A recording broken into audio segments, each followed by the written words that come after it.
Hi guys, welcome back to my YouTube channel.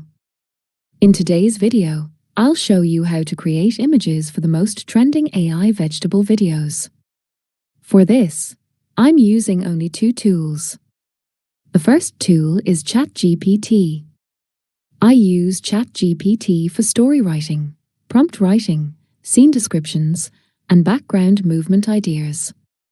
In this way, ChatGPT provides me with the complete story, detailed prompts, and everything needed to create the images. The second tool is Gemini AI, which is my favorite image generation tool. I simply copy the prompts generated by ChatGPT and paste them into Gemini AI. I also add a few extra instructions, such as, and no humans present. Only vegetable characters exist. This helps Gemini generate images that contain only vegetable characters, exactly according to my requirements. Take a look at these results. This is how I generated all of my images.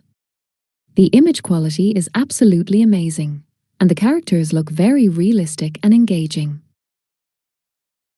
Using this simple method, you can easily generate high-quality images for your own AI. Vegetable videos. That's all for today's video. In the next video, I'll show you how to turn these images into videos step by step. So, don't forget to like, subscribe, and stay connected for the next video.